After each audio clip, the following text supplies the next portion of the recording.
and police officers knocking on the door looking for people. Yeah. And when CPS studied her home for placement, you were not there. And I'm sure she told them, I don't have a man living here. Yes. And now what has happened is CPS is out of the picture because she's adopted the children. I know because I did CPS cases. Okay. She's receiving a stipend for both of those children. And sometimes they will even give you food stamps. At least that's what we called them when I was growing up. Yeah. Or WIC and all of that stuff. Yes. And it's not for that money.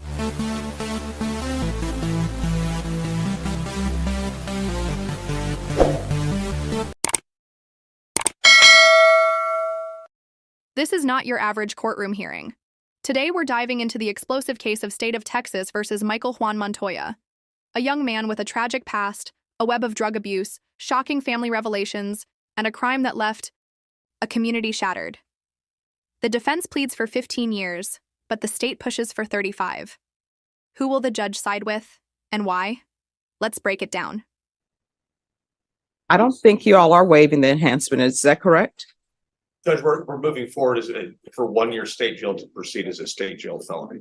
I mean, this is a state jail felony, correct? Because in the indictment, it's only alleging that he ran away from an officer, which is not a felony. That's correct. So then the enhancement allegation is being used to make it a state jail.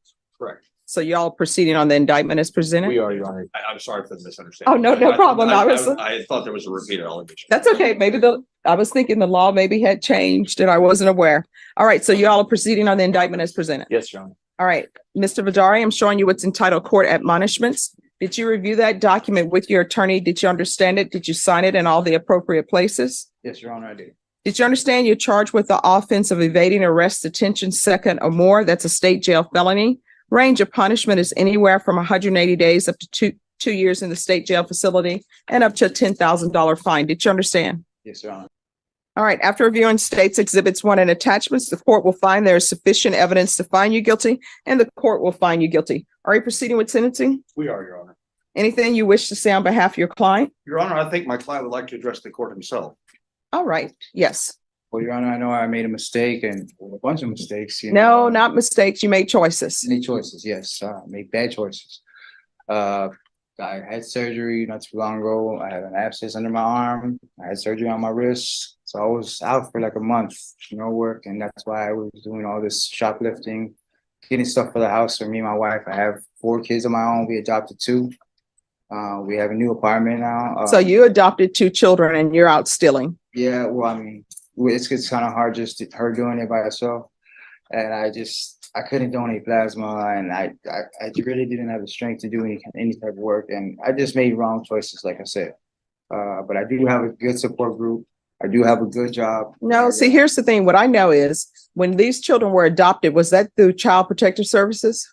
Yes, it was. All right. So what I know is when you adopt children through Child Protective Services, were they listed as special needs children or no?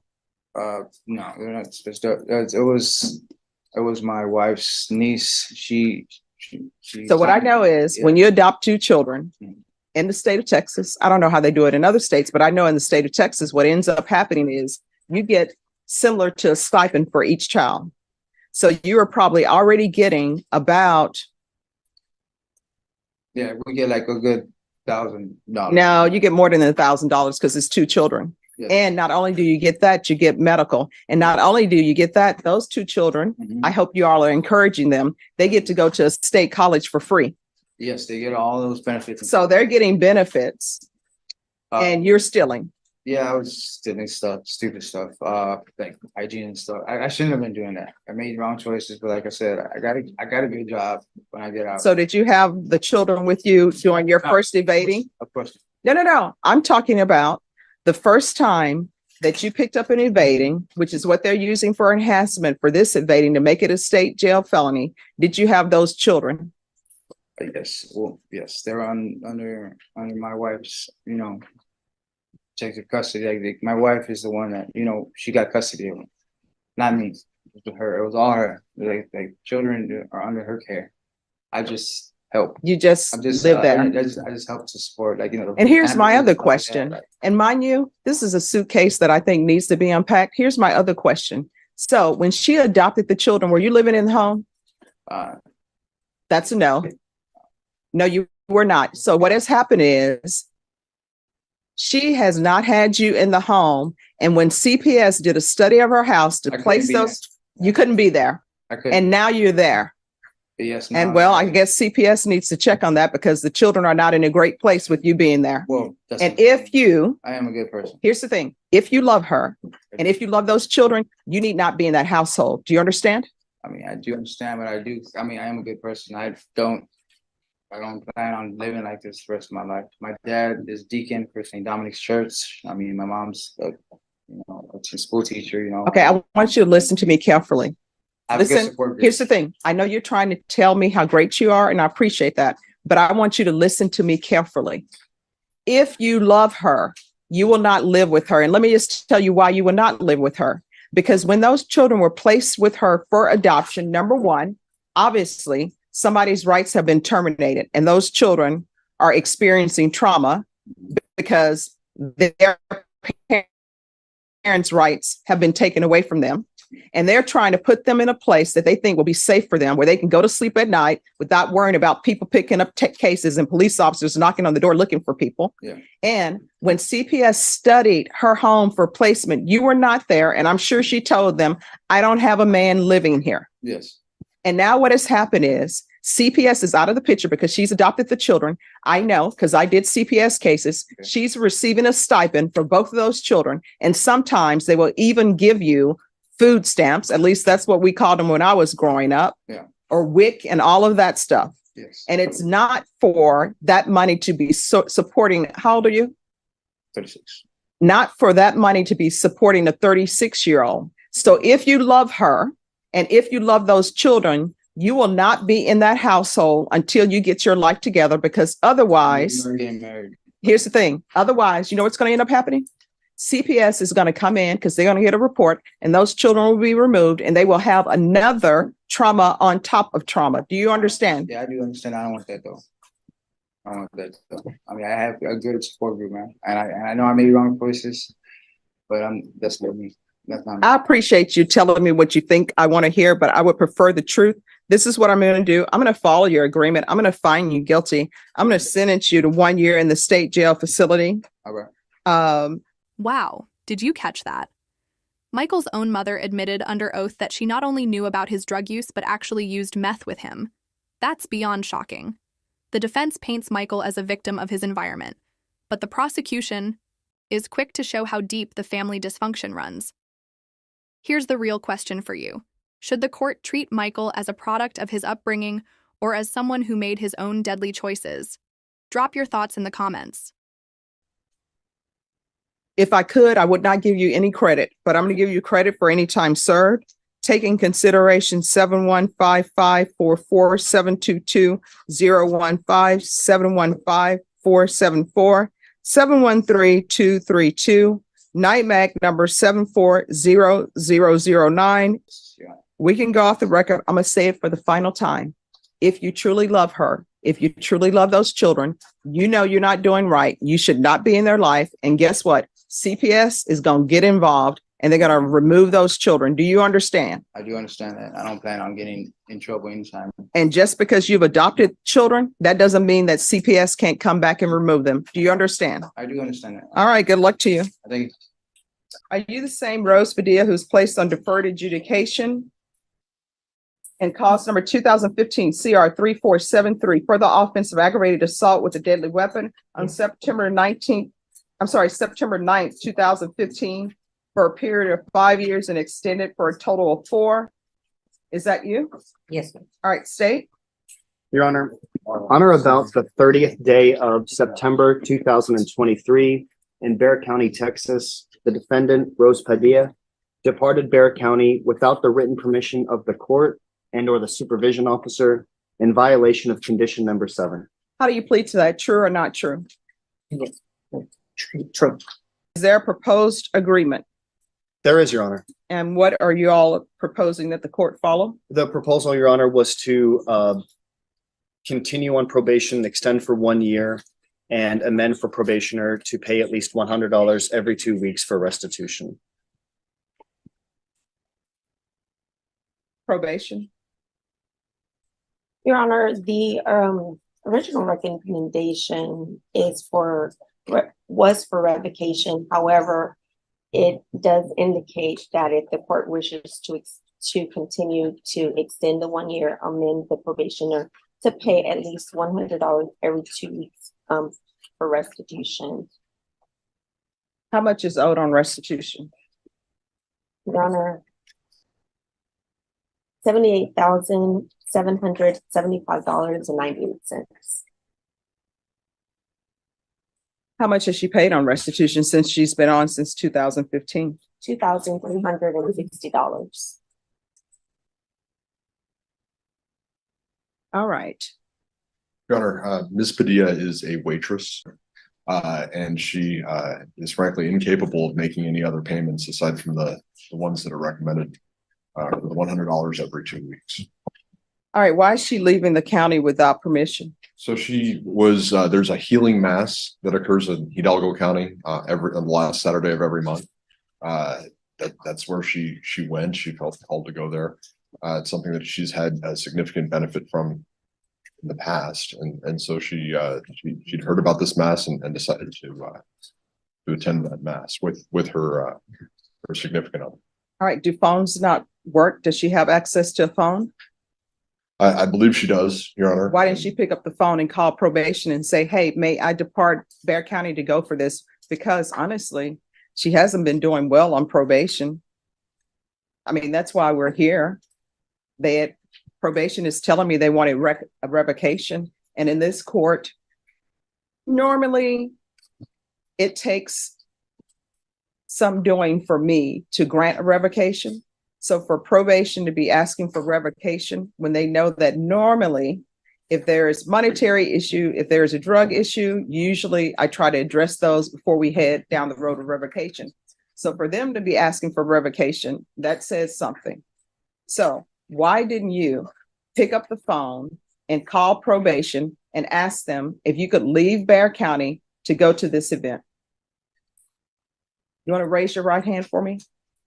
You solemnly swear or affirm the testimony you give will be the truth and nothing but the truth, so help you God? Yes, ma'am. All right, you can lower your hand. State your name for the record. Rose Padilla. All right, why didn't you call probation?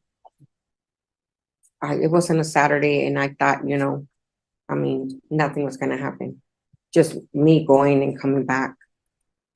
You cannot leave Bexar County without permission while you're on probation. You understand? Yes, ma'am. Now, they want you to pay $100. What did you say? Every 2 weeks or how often? Every 2 weeks? Yes, Judge. Are you able to pay this $100 every 2 weeks, or you're just saying that? No. Because let me just tell you why I'm asking that question. I find that when people are looking at potentially going to prison for 20 years, if people say, all right, we will agree to continue. If you pay $500 a week, you know what people will say? Well, I'm going to call this person and I'll pay $500 a week. So I want to know, can you really pay $100 every 2 weeks? Or are you just saying this because that's the agreement you all reached? Or will you be able to pay it? If you're not going to be able to pay it, you need to let me know now, because if I follow this agreement and I get a report that you miss one of the weeks in paying, we don't have problems. So if you cannot really pay $100 every 2 weeks, you need to let the court know now. Now I'm trying to get back on my feet and I think, but if I have a problem or something, like I have health issues, can I call and let y'all know that, No, see, here's the thing. Your agreement that you all have made, regardless of what health issues you have, is that you're going to pay $100 every 2 weeks, because there's somebody out there, and I'm not the one who took this plea because this was before my time, but there's somebody out there that you owe $78,000 to. So you agreed and your attorney agreed that you are paying $100 every 2 weeks. So there is no, well, maybe something may come up. You've agreed that you would pay $100 every 2 weeks. That's why I'm asking this. If you are telling the court, actually, I'm not going to be able to pay $100 every 2 weeks. I was saying that, hoping that I would be able to do it because this is the only way where maybe the state would agree not to revoke. I don't know. I'm not a part of your negotiations. But if that's the fact, you probably need to step back and talk to your attorney, and you all actually come up with a reasonable amount that you are going to be paid, no questions asked. And it should be amount that you should pay, not depending on this person giving you money or that person giving you money, because we're going to be right back here because they're going to file a motion to revoke if you miss any of those payments. So do y'all want to step back and discuss that, or y'all want to continue with she's going to be able to pay $100 every 2 weeks? $100 every 2 weeks. This moment shows just how serious probation really is. Rose Padilla owes nearly $80,000 in restitution, but is being given a lifeline, $100 every 2 weeks to stay out of prison. Sounds easy, right? But miss even one payment, and she's back, in front of the judge facing revocation. This isn't generosity. It's a test of responsibility. Would you take this deal or risk serving time? Drop your thoughts below. All right. So you're saying, and you're telling the court, you're telling probation that you're going to pay $100 every 2 weeks. Yes, ma'am.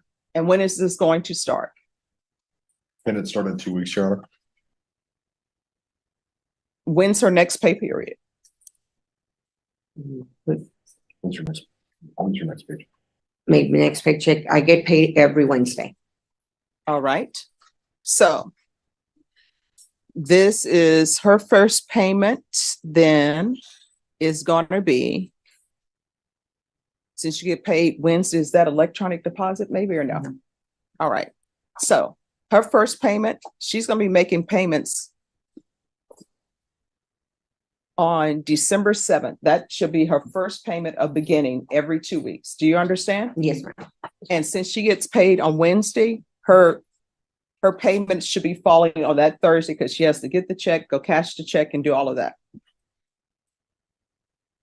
All right, I'll deny the motion. Alternate amend conditions to include $100 payment every 2 weeks, beginning on December 7th. And that's to go towards restitution. Is there anything else from either side? Nothing from the state, Your Honor. Nothing further, Your Honor. Probation, is there anything else? Yes, Your Honor.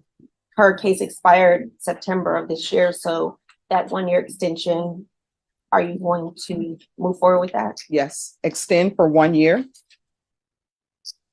I would also like to bring up to the court that we have notification that Ms. Padilla has not reported since September. So I would ask that the court admonish her and ask her, tell her to report as necessary. Okay, why are you not reporting?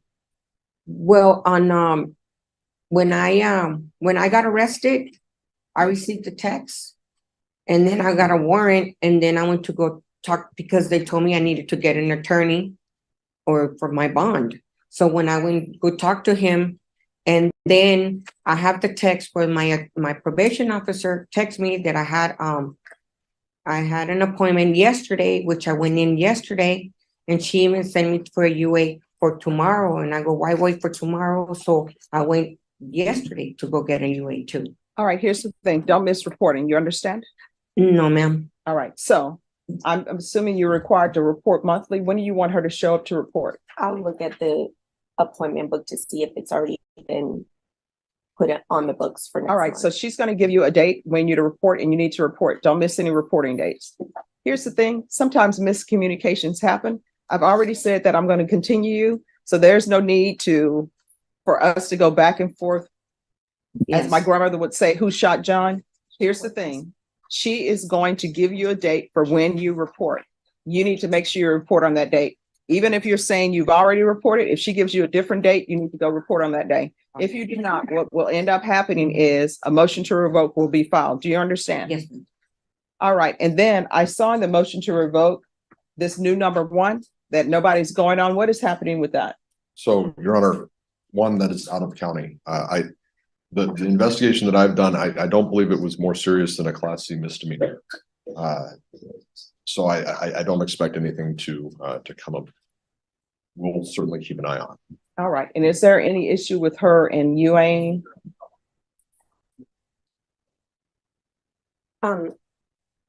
Your Honor, in August, it says it was failure to submit. In September, it was a negative. I don't have anything past September because there was that lapse in reporting. So if she said she UA'd yesterday, those results will not be available until next week. All right, did you UA yesterday? I went yesterday, yes. All right, make sure she UA yesterday. If she did not UA yesterday, then we're gonna have a problem because people are being dishonest with the court. Mhm. So if you UA'd yesterday, she's gonna check it. And then from thereafter, do random UAs. Yes, Judge. All right, is there anything else? Nothing further, Your Honor. Is there anything you need from the court to be successful on this probation?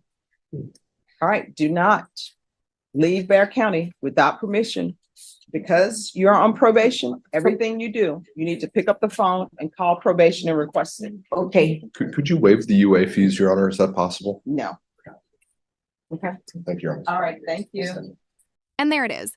Judge Boyd delivers a crushing 35-year sentence, directly calling out Michael's mother and stepfather for fueling his downfall. Yet, she reminds us that despite his past, Michael alone pulled the trigger that ended an innocent man's life. And then came the moment of grace, when the victim's daughter forgave him in open court. This case shows us the devastating collision of personal trauma, family dysfunction, and ultimate accountability. If you found this case as shocking as we did, make sure to hit that like button, share your thoughts in the comments, and don't forget to subscribe for more jaw-dropping courtroom breakdowns.